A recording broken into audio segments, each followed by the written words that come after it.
Hello dears, welcome back to MP crisp. இன்றைக்கி நம்ம சூப்பரான ஹெல்த்தியான லட்டை தான் பார்க்க போகிறோம். 3 வெரைட்டியான லட்டு செய்ய போகிறேன். எப்படி செய்கிறேன்னு பார்க்கலாம் வாங்க. ஹெல்த்தியான நட்ஸ் லட்டு பண்ண போகிறேன். கேஸ் ஸ்டவ் ஆன் பண்ணிக்கிறேன். பேன் எடுத்து வச்சுக்கிறேன். லோ ஃப்ளேமில் வச்சுக்கிறேன். 50 கிராம் பாதாம் போட்டுக்கிறேன். 30 கிராம் முந்திரி போட்டுக்கிறேன். 30 கிராம் வால்நட் போட்டுக்கிறேன்.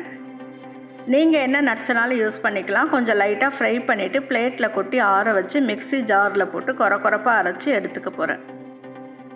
வால்நட் யூஸ் பண்ணிங்கன்னா நல்லா ஃப்ரெஷ்ஷாக வாங்கிக்கோங்க, இல்லைன்னா எண்ணெய் பிசுக்கு வாசனை வரும். அப்படி இல்லைன்னா பிஸ்தா ஆட் பண்ணிக்கோங்க. கேஸ் ஸ்டவ் ஆன் பண்ணிக்கிறேன். அதில் பேன் எடுத்து வச்சுக்கிறேன். 1 ஸ்பூன் நெய் ஆட் பண்ணிக்கிறேன். அந்த நெய் நல்லா சூடானதுக்கப்புறம் 2 ஸ்பூன் உலர்ந்த திராட்சை ஆட் பண்ணுறேன். அந்த திராட்சையை நல்லா ஃப்ரை பண்ண போகிறேன். அது நல்லா பபுள்ஸ் மாதிரி உப்பி வர வரைக்கும் நல்லா ஃப்ரை பண்ணணும்.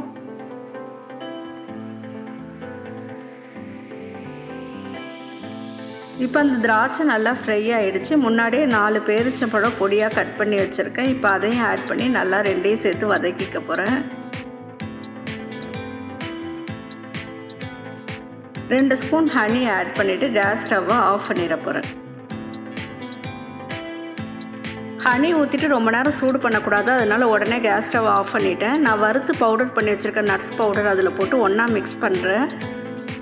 தேவைப்பட்டால் இன்னும் கொஞ்சம் ஹனி ஆட் பண்ணிக்கிறேன்.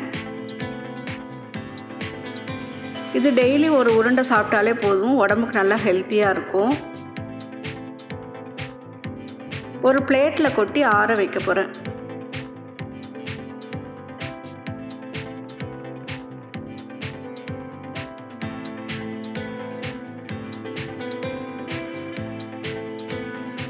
இப்போ கை பொறுக்கிற சூடு வந்துடுச்சு. நட்ஸ் லட்டு ரெடி பண்ணிக்கிறேன். சூப்பரான டேஸ்டியான நட்ஸ் லட்டு ரெடி ஆகிடுச்சு. நீங்களும் செஞ்சு பார்த்துட்டு எப்படி இருந்துச்சுன்னு சொல்லுங்கள்.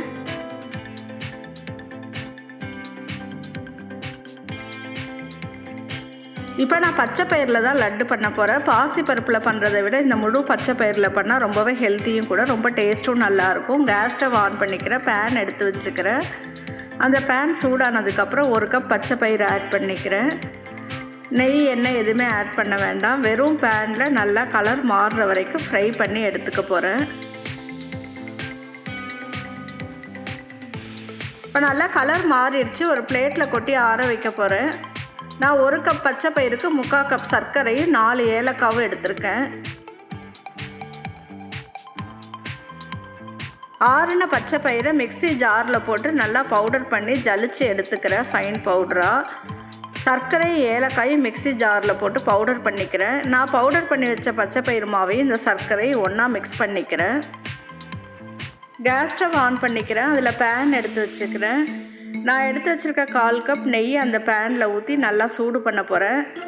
ஓரளவு நெய் நல்லாவே சூடாகணும். நான் மிக்ஸ் பண்ணி வச்சுருக்க மாவில் அந்த நெய்யை ஊற்றும் போது அந்த மாவு நல்லா பொடிஞ்சு வர சவுண்டு வரணும். அந்தளவு நெய்யை சூடு பண்ணிக்கணும். அப்போ தான் உருண்டை நல்லா பிடிக்க வரும். நல்லா சூடான நெய்யை இந்த பச்சை பயிறு மாவும் சர்க்கரையும் கலந்து வச்சுருக்க பவுலில் ஊற்றிக்கிறேன். இப்போ பாருங்கள், அந்த மாவு நல்லா எப்படி பொரிஞ்சு வருது. அந்தளவு நெய்யை நம்ம சூடு பண்ணிக்கணும். ஒன்றா நல்லா மிக்ஸ் பண்ணி விட்டுக்கிறேன். ஆறுனதுக்கப்புறம் கையில் மிக்ஸ் பண்ணிக்க போகிறேன். நல்லா கையில் இது மாதிரி மிக்ஸ் ஆனதுக்கப்புறம் எனக்கு தேவையான அளவு மாவு எடுத்து நல்லா உருண்டை பிடிச்சிக்க போகிறேன். கொஞ்சம் நல்லா அழுத்தி பிடிக்கணும். பச்சை பயிறு லட்டு ரொம்பவே சூப்பராக வந்துச்சுங்க. சர்க்கரை அளவெல்லாம் ரொம்ப கரெக்டாக இருந்துச்சு. டேஸ்டியான ஹெல்த்தியான பச்சை பயிறு லட்டு ரெடி ஆகிடுச்சு. நீங்களும் செஞ்சு பார்த்துட்டு எப்படி இருந்துச்சுன்னு சொல்லுங்கள். இப்போ நம்ம பாரம்பரியமான பொட்டுக்கடலை உருண்டை தான் ரெடி பண்ண போகிறேன். அதுக்கு பொட்டுக்கடலை 1 கப் எடுத்திருக்கேன். வெல்லம் 1/2 கப் எடுத்திருக்கேன். கேஸ் ஸ்டவ் ஆன் பண்ணிக்கிறேன். லோ ஃப்ளேமில் வச்சுக்கிறேன். பேன் எடுத்து வச்சுக்கிறேன். அதில் நான் எடுத்து வச்சுருக்க 1 கப் பொட்டுக்கடலையை போட்டு லைட்டாக ஃப்ரை பண்ண போகிறேன். ரொம்ப கலர்லாம் மாறுற அளவு ஃப்ரை பண்ண வேண்டாம். 10 செகண்ட்ஸ் பண்ணாலே போதும். அதை ஒரு பிளேட்டில் கொட்டி ஆற வைக்க போகிறேன். எதுக்காக ஃப்ரை பண்ணி நம்ம பொட்டுக்கடலை உருண்டை பண்ணணும்னா அப்போ தான் சாப்பிடும்போது நல்லா கிறிஸ்பாக இருக்கும். கேஸ் ஸ்டவ் ஆன் பண்ணிக்கிறேன். பேன் எடுத்து வச்சுக்கிறேன். அதில் நான் எடுத்து வச்சுருந்த 1/2 கப் வெல்லத்தை ஆட் பண்ணிக்கிறேன். அதிகமாக தண்ணி ஊற்றக்கூடாது. வெல்லம் கரையிற அளவுக்கு தண்ணி ஊற்றினா போதும். அதனால் 2 ஸ்பூன் தண்ணி ஆட் பண்ணிக்கிறேன். பாகு எடுக்க வேண்டாம், வெல்லம் கரைஞ்சாலே போதும். இப்போ வெல்லம் கரைஞ்சிருச்சு. அதில் கல் மண் இருக்கும், அதை வடிகட்டிக்க போகிறேன். கேஸ் ஸ்டவ் ஆன் பண்ணிக்கிறேன். லோ ஃப்ளேமில் வச்சுக்கிறேன். ஒரு பேன் எடுத்து வச்சுக்கிறேன். நான் வடிகட்டி வச்ச வெள்ளை தண்ணி அதில் ஆட் பண்ண போகிறேன். நல்லா கிளறி விட்டுக்கிட்டே இருக்க போகிறேன்.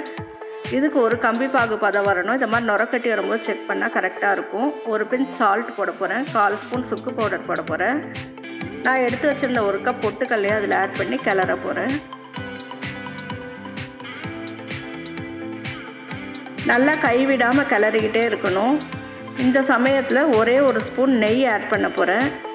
1 ஸ்பூன் நெய் ஆட் பண்ணால் போதும். அதுக்கு மேலே ஆட் பண்ணால் நமக்கு உருண்டை பிடிக்கும் போது உடஞ்சிரும். அதனால் ஒரே ஒரு ஸ்பூன் நெய் ஆட் பண்ணிக்கிறேன். இப்போ நல்லா கிளறி விட்டுக்கிட்டே இருக்கேன். ட்ரை ஆகணும் அது. இந்த அளவு பதம் வரும்போது கேஸ் ஸ்டவ் ஆஃப் பண்ணிவிட்டு ஒரு பிளேட்டில் கொட்டி ஆற வைக்க போகிறேன். கை பொறுக்கிற சூடு வரட்டும்.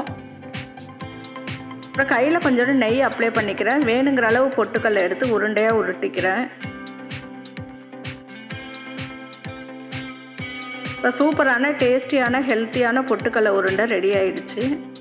எங்கள் சேனல் நேம் எம்ஏ கிறிஸ்ப். இதில் ஈஸியான குக்கிங் வீடியோஸ்லாம் அப்லோட் பண்ணிகிட்ருக்கோம். பார்த்து பிடிச்சிருந்தால் லைக் பண்ணுங்கள், ஷேர் பண்ணுங்கள், சப்ஸ்கிரைப் பண்ணுங்கள், கமெண்ட் பண்ணுங்கள். எங்கள் சேனலுக்கு சப்போர்ட் பண்ணுங்கள்.